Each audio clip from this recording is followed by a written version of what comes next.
Chris Wallace, the stock market takes a big hit, and President Trump blames it on the Federal Reserve raising interest rates. I think the Fed has gone crazy. We'll discuss the sell-off and the state of the economy with the president's top White House economic advisor, Larry Kudlow. Then, our message to China's rulers is this: this president will not back down. The administration takes a hard line against a China that's on the march. Are the U.S. and China now engaged in a new Cold War? We'll discuss the growing tensions with China's ambassador to the U.S., Sui Tiankai, only on Fox News Sunday. Plus, if he don't look good, we don't look good. This is our president. We'll ask our Sunday panel what they make of Kanye's visit to the Oval Office. And our Power Player of the Week. Hello, welcome to Blair House. Come on in, Chris. A look behind the scenes at the president's guest house. All right now on Fox News Sunday. And hello again from Fox News in Washington. We begin with breaking news: the return of American pastor Andrew Brunson to the U.S. after 2 years' detention in Turkey. President Trump, who secured Brunson's release, welcomed him home Saturday, and Brunson prayed with the president in the Oval Office. From a Turkish prison to the White House in 24 hours, that's not bad. Actually. Lord God, I ask that you pour out your Holy Spirit on President Trump, that you give him supernatural wisdom to accomplish all the plans you have for this country and for him. The other big story today, folks in the Southeast still trying to dig out from Hurricane Michael, one of the most powerful storms ever to hit this nation. Phil Keating is in Mexico Beach, Florida, where the storm made landfall. Phil. Chris, post-hurricane, day 4 just beginning, and FEMA Director Brock Long and Florida Governor Rick Scott just landed. They are here getting a look on the ground up close. The catastrophe that a near Cat 5 hurricane brings. The search for the unaccounted through all of the rubble continues. Total death toll now at 19, but that number is expected to rise today.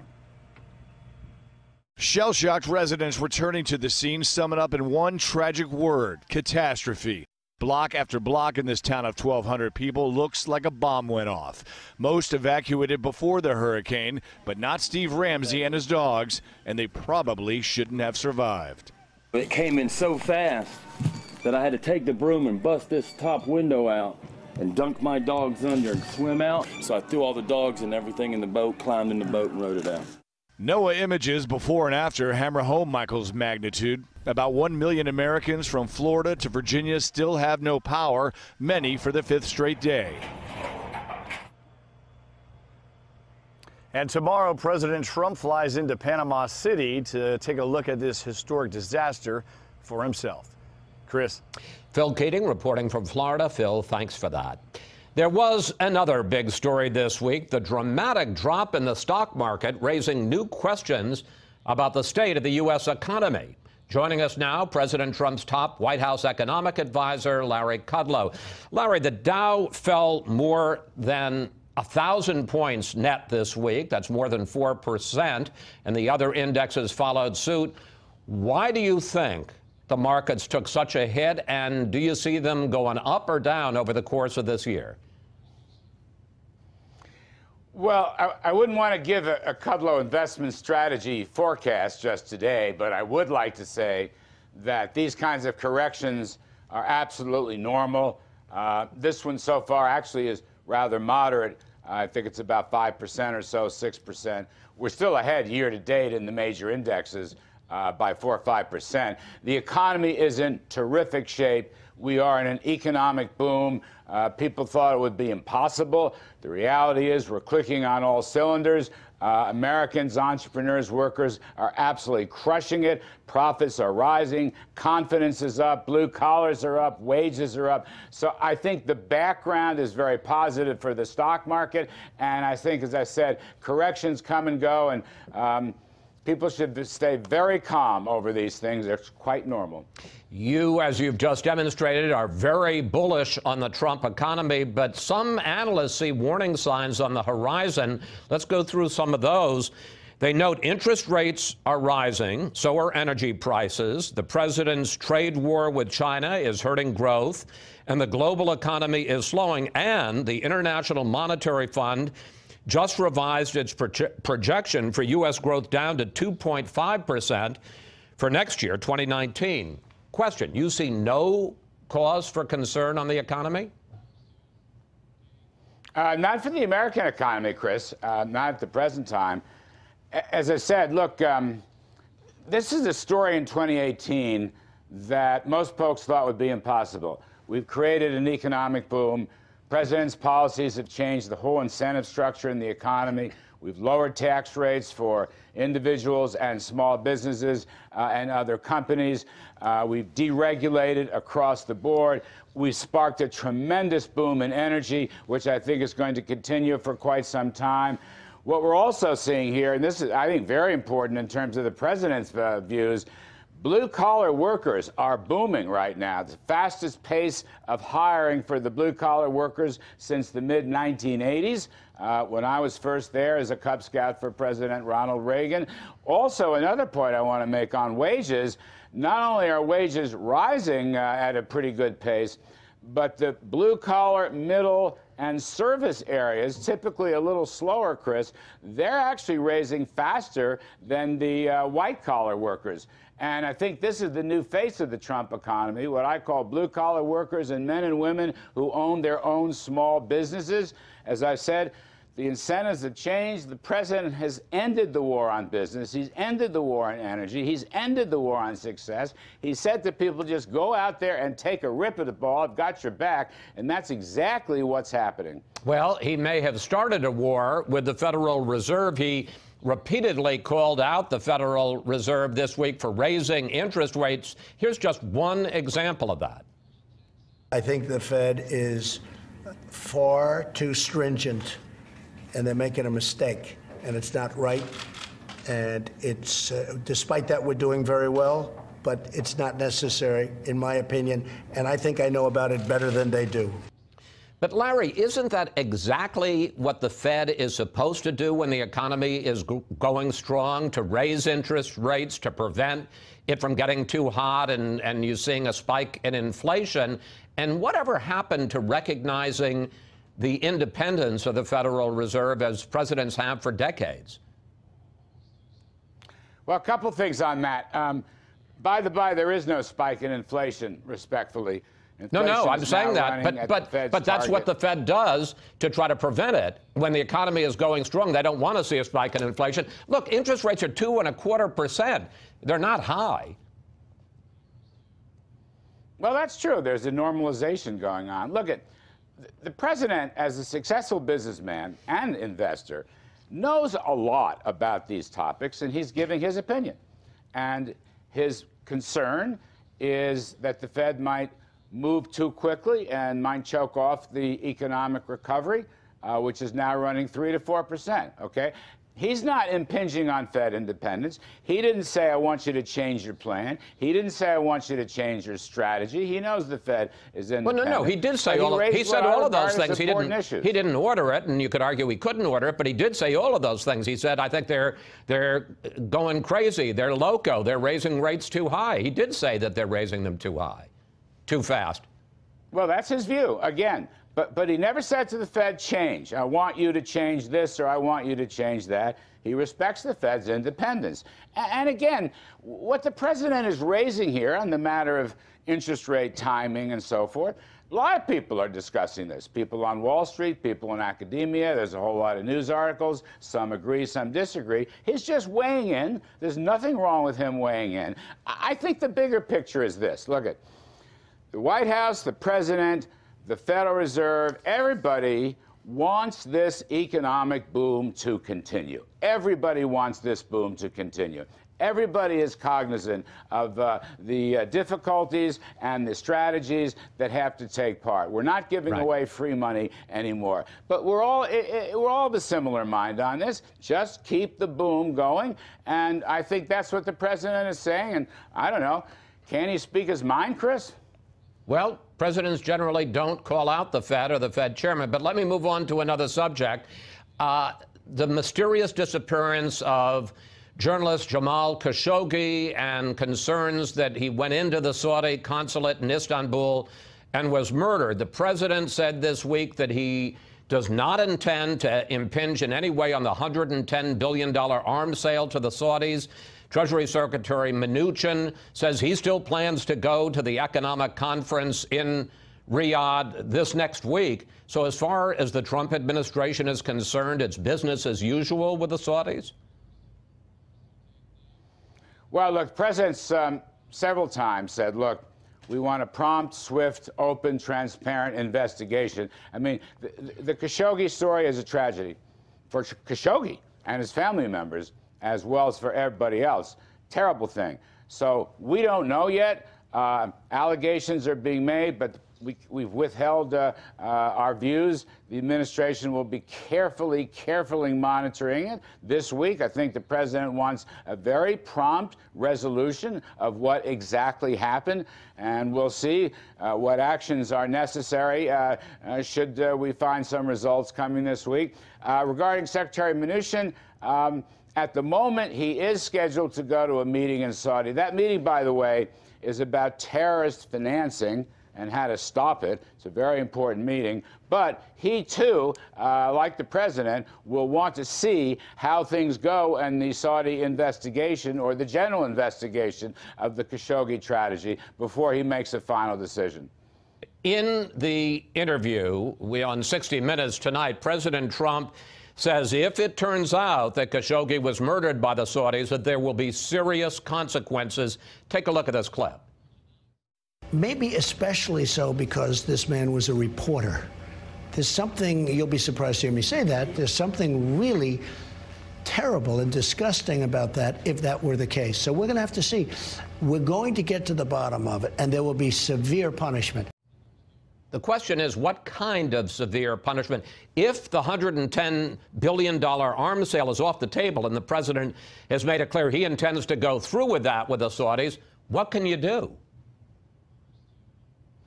Well, Chris, look, as in every case, when the president speaks, when the president warns, people should take him at his word. Obviously, he is very, very serious. I'm not going to get ahead of the curve. He'll decide what the appropriate actions are if indeed we find out that Saudis were involved. I don't know that this morning. Probably nobody knows that just yet. But take him at his word.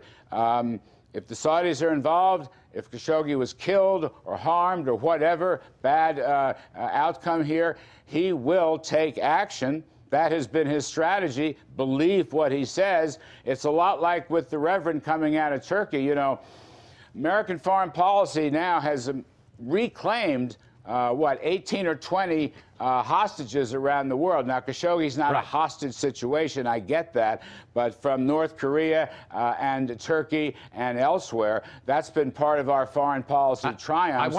We will take stern action with the Saudis if necessary. Take the president at his word. I want to squeeze two more questions in, Larry. First of all, the Saudis today again deny that they had anything to do with Khashoggi's disappearance and say if the U.S. takes actions, they will retaliate. Does that concern you? Well, I'll leave it there. I'll leave it, whatever that is. It's up to the president and his foreign policy. But, I mean, obviously team. they could have an impact see, on energy prices around the world. Well, that's true. By the way, the United States is the dominant energy player, so we're in pretty good shape, in my opinion, with our energy boom to cover any shortfalls. That may be a small part of the story. We'll wait and see. But rest assured that when the president says we will take actions if we find out bad outcomes, he means it. He's always meant it. That's been part of his foreign policy from day one. Finally, and I got less than a minute left here, we are sitting down with China's ambassador to the U.S. a little later in this program. There's growing talk about a Cold War between the U.S. and Beijing. How far is President Trump prepared to go against Beijing to pursue his policies, not only on the economic front, but military and political as well? Well, look, I'll leave it to historians about the term Cold War, but I will say this. I've been very involved in the trade talks with China. Those talks have been unsatisfactory. We've made our asks. You can't steal American intellectual property. You can't force technology transfers. Just recently, China issued a regulation where their police can hack into American companies in China in order to steal secrets. That is not good. They have tariffs and non-tariff barriers. You know, the president said time and time again on trade, and I think this works for the security issues as well. We want reciprocity. We want rules by the game to be observed, and China has not.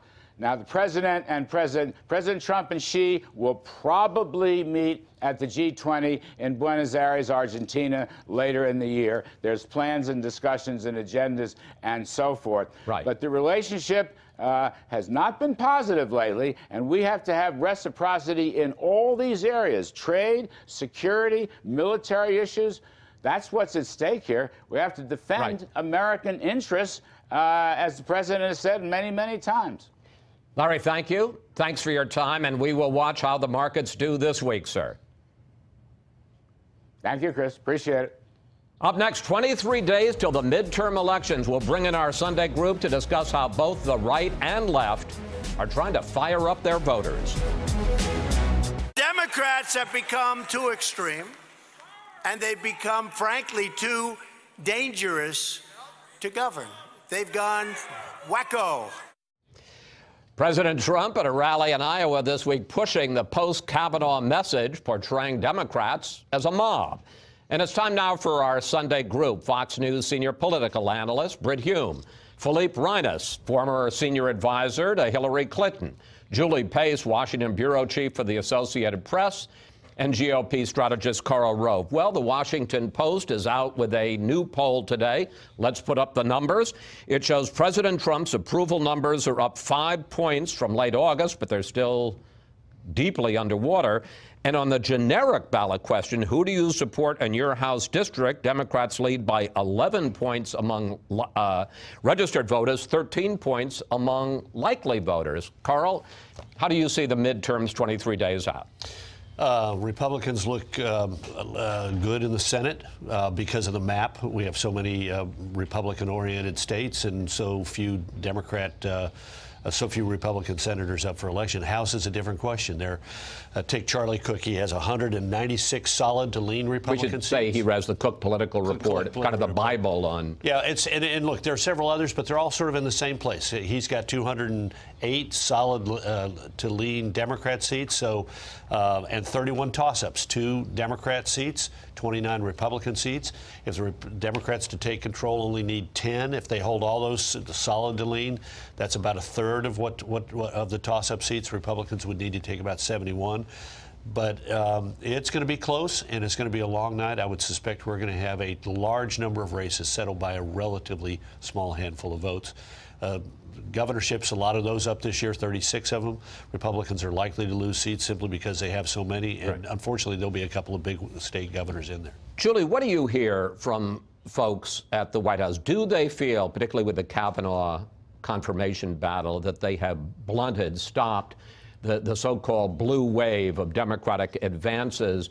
And to the degree that they still worry about, especially losing the House, how worried are they about that? That if they lose the House, if it's Speaker Pelosi and Adam Schiff in terms of intelligence, with the impact it's going to have in terms of investigations and hearings and also on their agenda? I think they feel, on your first question on the wave, I think they feel like they've been able to blunt that on the Senate side. There was this point coming out of the summer, coming out of Labor Day, where it actually did look like some of these Senate races that should be pretty comfortable for Republicans were getting closer. That seems to have shifted, and we now do seem to be in a place where the Senate is definitely leaning more strongly toward Republicans. But this question about what happens if Democrats take back the House is really a big cloud over this White House, because Democrats will then have subpoena power in the House. They will be launching, as they have already said, a whole raft of investigations. And it's not just investigations into things that we know Bob Mueller has been looking at. They are open to going after Trump's taxes, to going after financial dealings of other people in the administration, in the cabinet.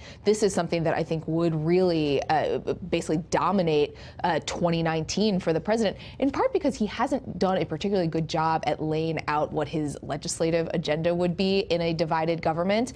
He's got some ideas on infrastructure, criminal justice reform, but there's nothing really proactive that he is necessarily pushing.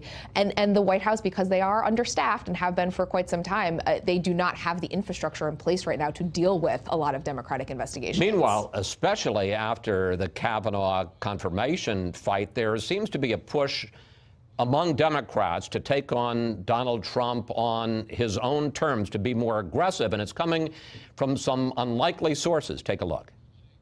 You cannot be civil with a political party that wants to destroy what you stand for, what you care about. Michelle says that, you know, when they go low, we go high. No. When they go low, we kick them. Brett, we should make it clear that later in that same speech, Eric Holder made it clear that he's not advocating violence. But this move to the left on issues, on tactics, do you think it's good politics for the Democrats? I think within the Democratic Party, you see a couple of political figures there trying to catch up. There are a couple of beats behind the music. The core base of the Democratic Party is in a rage, and they want to seem to be in a rage too. They want to make sure everybody knows they're part of the resistance too. So that's where I think this is. I don't think it's good politics. I don't think the spectacle at the Kavanaugh hearing and the demonstrations that surrounded it, which got pretty ugly and pretty far outside your normal bounds, are helpful to Democrats at all. And, you know, this Kavanaugh business was a very, very big deal because it went on so long. It was so conspicuous. Let's remember that in the middle of it, the New York Times came out with a story, a very long piece about Trump's alleged cheating on his taxes through the years. It sank without a sound practically, so much so that a few days later the Times ran it again, and it still seems to have gotten no traction. So that's how big a deal that's how much that Kavanaugh controversy drowned things out. And I think the Republicans will benefit from this into the midterms. Whether they can match the Democrats' enthusiasm is entirely another matter. I doubt that, but the Republicans are in better shape because of it.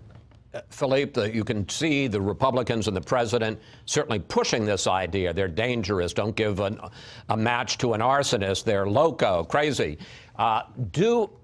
Forget the Republican talking points. In your view, do Democrats take a risk of being seen as too extreme, the mob? Could that conceivably hurt them in the midterms?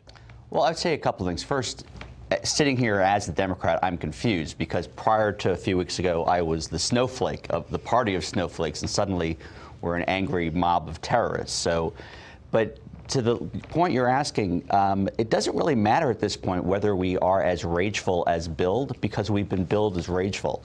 And I would say the notion of when we go high, stay high, that should have died on November 8th, 2016. I'm definitely in the Hillary Clinton and Eric Holder camp. The anger among the Democratic Party is genuine. So I think in a very simple way, it is good to stay with that genuine emotion. Whether it is the most effective tactic next month or in the next 2 years, I don't know, but it's genuine, and I don't think it should be ignored, and I don't think it should try to be falsely mitigated. And we're going to see, unfortunately, people trying to modulate or trying to out-Trump Trump. And I think in 2019, that's going to be a real problem for the Democratic field. Real quickly, Carl. It's a dumb move, and I hope they keep it up. But look, the people who will decide... Why is it dumb? The people who will decide this election are people who sort of like what Trump is doing, but don't like how Trump is acting.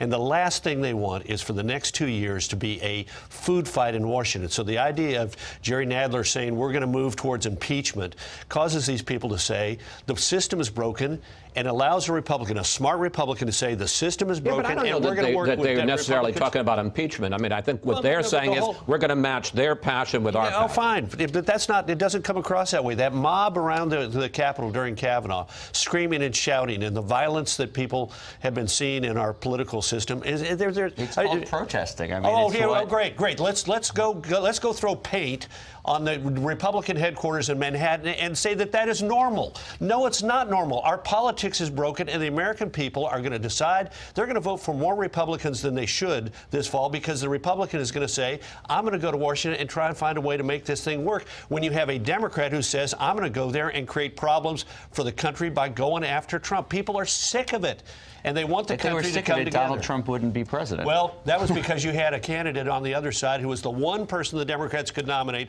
that Donald Trump could beat. And she ran a lousy campaign. And her comments the other day about incivility, and you can't, I mean, what is she saying? I mean, this is brutal.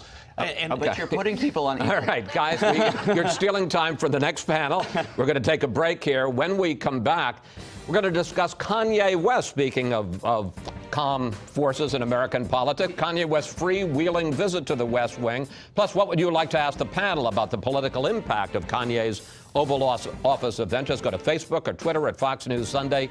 We may use your question on the air. And later, are the U.S. and China engaged in a new Cold War? We'll ask Beijing's man in Washington.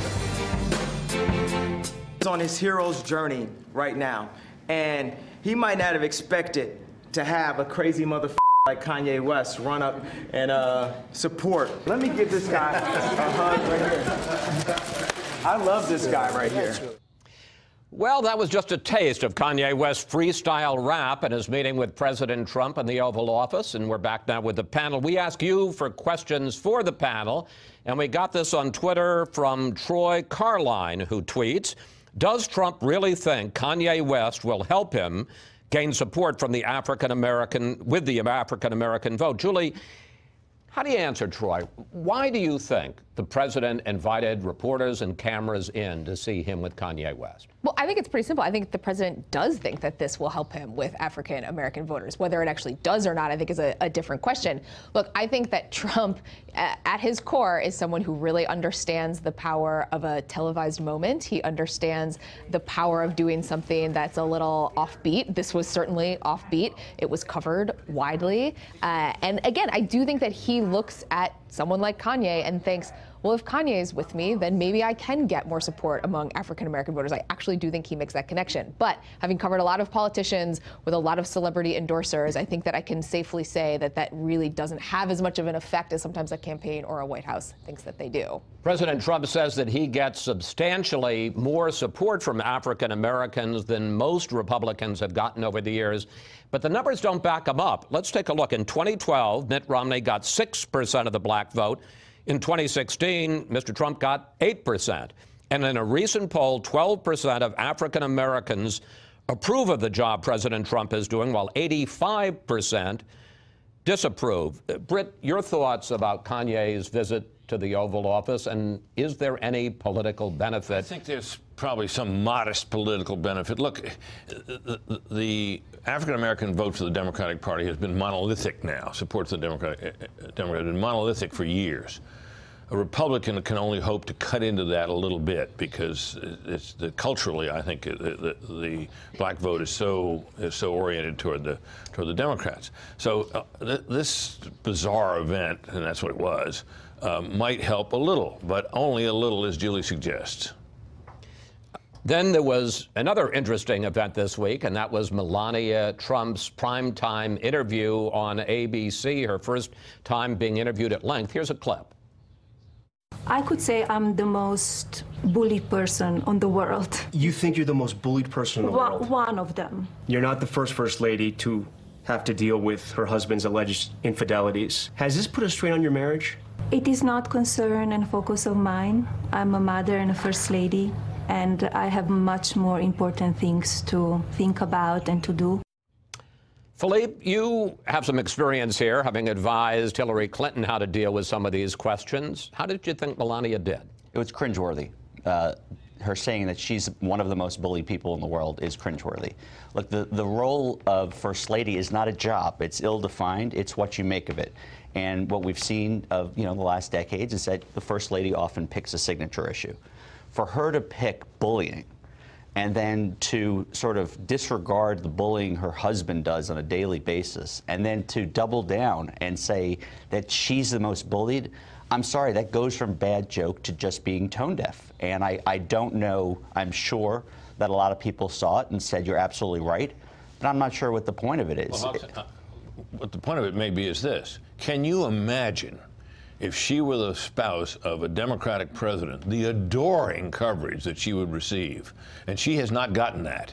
She has been treated either almost completely ignored. She's not on the cover of the big fashion magazines all the time the way a Democratic First Lady who looks like her would be. And she's often mocked and ridiculed. Now, whether that makes her among the most bullied persons on earth, I don't know. But her complaint is not without at least some basis. But she gets away with a lot. I mean, this is a woman who only a few years ago was full on the birther attack. And she has never been pressed on that. And ironically, she was in Kenya last week, the very point where her and her husband were saying that President Obama was supposedly born. She's not being pressed on that. She's not being pressed particularly on why is your office lying and saying you're just wearing a jacket because you pulled it off the rack. And her saying... She is being pressed on that. I've seen all kinds of coverage of that. There was a huge difference between what the office said after the fact and then what she said. And it was very widely covered. And it was 4 months ago. Help your coverage when we Well, I wasn't sure we were going to have much to say about Melania. Evidently we are. Carl, weigh in. I have a slightly different view. I thought we saw a strong, independent, thoughtful, caring person. Maybe she would have found a better way to express the negative press that she's gotten than bullying, but I saw somebody whom people could admire and appreciate.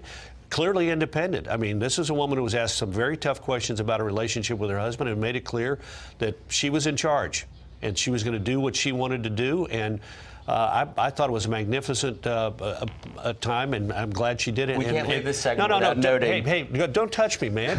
Really, you're bullying I'm me. Being you're bullying civil. me. You're bullying me. All right, go ahead, Philip.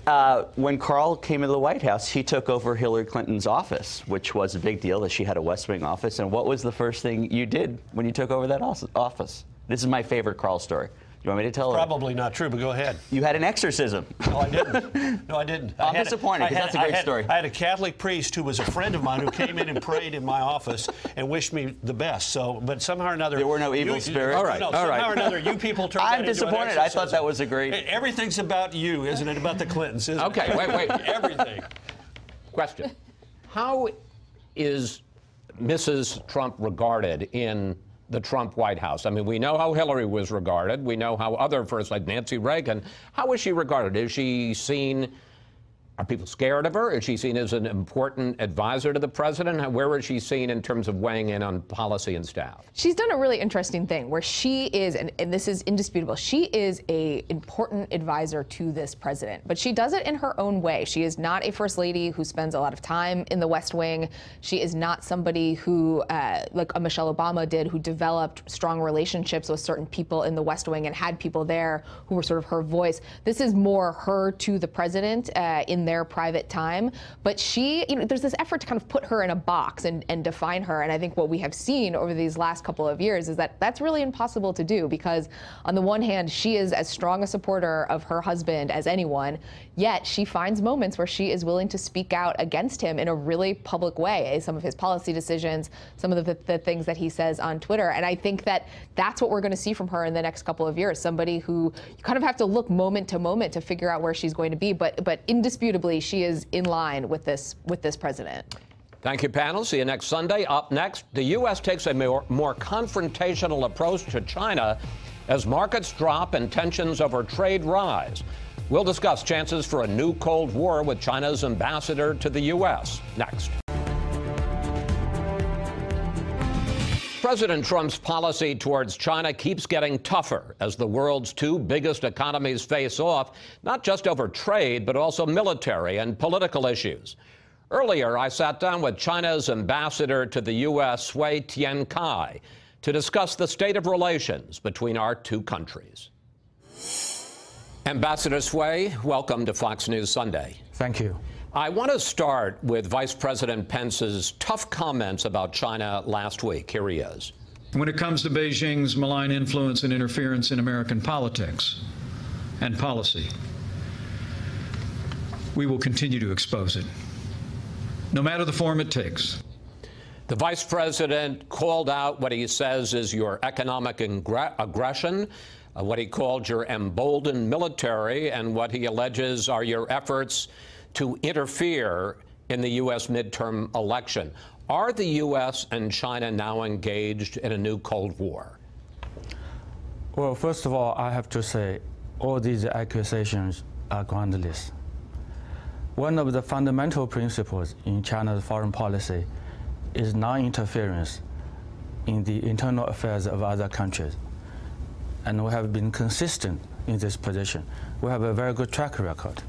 You were part of a quite tough meeting with Secretary of State Pompeo in Beijing this week, in which top Chinese officials said that they would take, quote, all necessary measures to safeguard your country. How far is China prepared to go in terms of standing up to the U.S.? I think it's the legitimate right of every country to defend its national interests, and China is no exception. But the talks Secretary Pompeo had in Beijing was a very good communication at such a high level between the two sides, and it's very timely. Let's unpack some of this, and let's start with the allegation of election meddling. Vice President Pence says that China is specifically targeting tariffs to hurt Republican voters, to try to turn them away from voting for Republican candidates and eventually from voting for President Trump in 2020. He says that you are putting propaganda mailers in U.S. newspapers, and this week the FBI director said that China is now the number one, the greatest counterintelligence threat that the U.S. faces. Are you engaged in trying to meddle in the election in 2018 the way the Russians did in 2016? You see, Chinese media, they are just learning from American media to use all these means to buy commercial pages from newspapers to make their views known or to cover what is happening here. This is normal practice for all the media.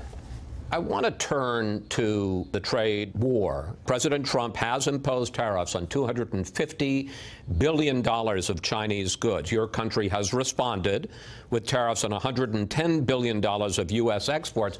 Here is President Trump on the situation. We have tremendous potential to grow incredibly when we get rid of these horrible, disgusting trade deals with China. Over the last 5-6 years, we've been losing $300 to $500 billion a year. Billion! Now, I know you say that the U.S. started it, but at this point, whoever started it, are the U.S. and China engaged in a trade war? Well, we don't want to have any trade war with any other country, including the United States.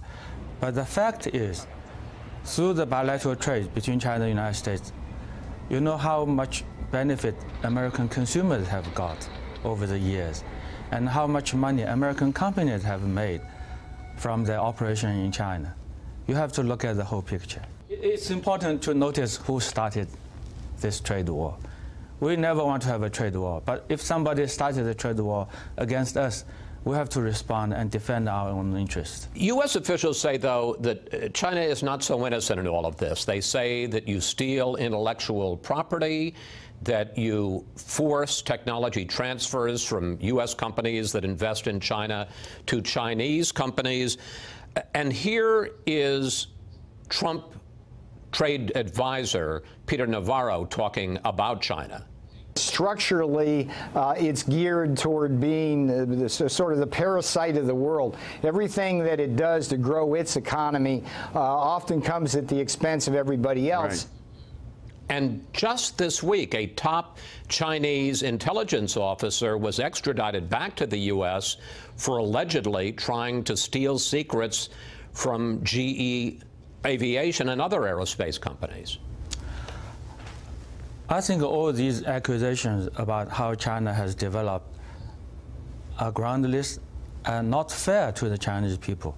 You see, China has 1.4 billion people.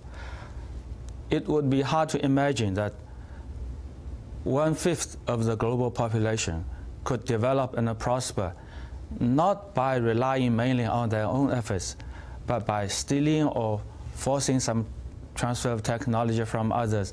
That's impossible. The Chinese people are as hardworking and diligent as anybody on earth. Are you clear who President Trump listens to on trade issues, whether it's moderates like Kudlow and Mnuchin or hardliners like Navarro? You tell me. You have confusion about this? I mean, that's obviously part of your job as the Chinese ambassador, to be able to report back to Beijing who has the president's ear. Honestly, I've been talking to ambassadors of other countries in Washington, D.C., and this is also part of their problem. What? They don't know who is the final decision maker. Of course, presumably, the president will take the final decision. But who is playing what role? Sometimes it could be very confusing. There are also military tensions. A Chinese warship recently harassed a U.S. ship exercising freedom of navigation in the South China Sea. And the U.S. is close to approving a $330 million arms sale to Taiwan. Do you view these, the U.S. ships in the South China Sea, sales to Taiwan, do you view those as U.S. provocations? First of all, I think we have to be clear what the incident took place. You were right to say it was in South China Sea. So it's at China's doorstep. It's not Chinese warships that are going to the coast of California or to the Gulf of Mexico. It's so close to the Chinese islands and so close to the Chinese coast. So who is on the offensive? Who is on the defensive? This is very clear. About American arms sale to Taiwan, this is a very good example of American intervention into Chinese internal affairs. Let's talk about another flashpoint, North Korea. Does China agree with North Korean leader Kim Jong-un that any steps that he takes towards denuclearization must be matched by U.S. concessions on the other side? And how do you respond to allegations, even by President Trump, that China has relaxed its sanctions against North Korea and is allowing goods to flow into North Korea? China has voted in favor of all the UN Security Council resolutions about sanctions against DPRK. And we are implementing all these resolutions. You have not relaxed them? As long as these resolutions are still in force, we will implement them faithfully. And do you think that the United States is right, that denuclearization has to happen first, or do you agree with Kim that North Korea takes a step, the U.S. takes a step? I think in order to achieve our goal, we have to have a coordinated, phased and step-by-step approach. That's the Kim position. Well, this is the reality. How can you convince him to give up all the nuclear weapons without any hope that the U.S. would be following a more friendly policy towards him?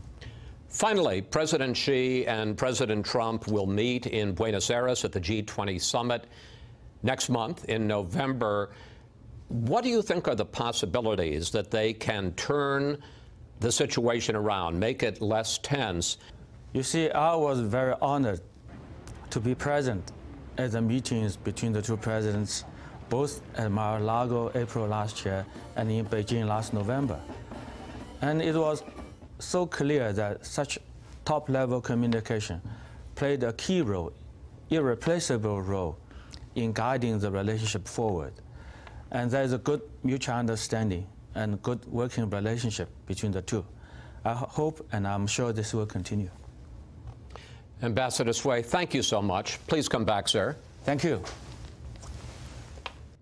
Up next, our Power Player of the Week. What do Queen Elizabeth, Vladimir Putin, and Benjamin Netanyahu have in common?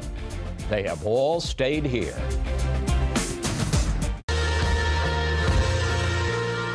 There are some landmarks in Washington that people rarely get to go inside, and we got to wondering about one famous building here that's off limits to all but a few.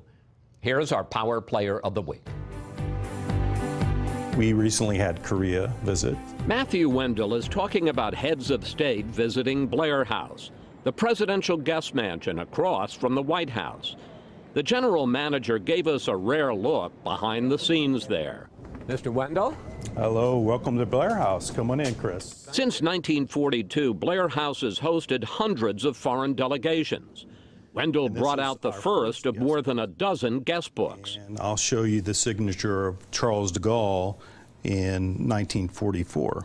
The head of French resistance at the height of World War II. Yes. Over more than 7 decades, Blair House has been Washington headquarters for visitors like Winston Churchill and Queen Elizabeth, Nikita Khrushchev and Vladimir Putin, Benjamin Netanyahu and Emmanuel Macron. Total rooms is about 119. The square footage is close to 70,000 square feet, and full-time staff of 15. In effect, it's a hotel. We consider quasi-hotel home, bed and breakfast.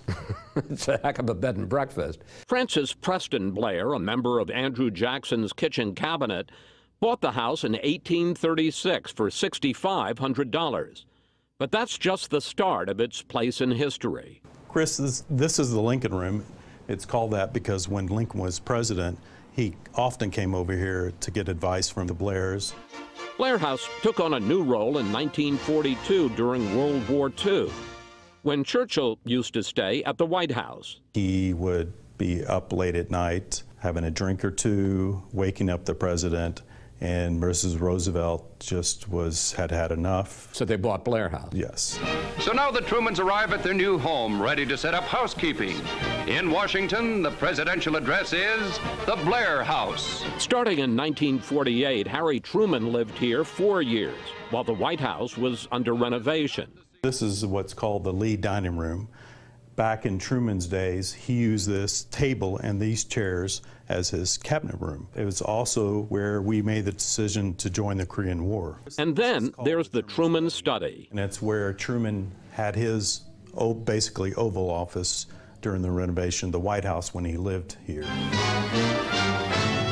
But in 1950, 2 Puerto Rican nationalists tried to shoot their way into Blair House and kill the president. President Truman continues to take his daily walks. 2 quick-shooting White House guards were wounded in the fury of gunfire that marked the fanatic assault. In 1977, Jimmy Carter gave Blair House a new role. Every president-elect since has spent the night before his inauguration in what's called the Principal's Suite, with 2 separate bedrooms. But the main role of Blair House is what it's been for 76 years, to extend the nation's hospitality to presidential guests, no matter how short the notice. The house is always ready, no matter what. If one showed up this morning or tomorrow, we're always ready for a visitor. I asked Wendell, what's the strangest request the Blair House staff ever got from a head of state? He said to roast a goat in the bedroom fireplace. And that's it for today. Have a great week, and we'll see you next Fox News Sunday.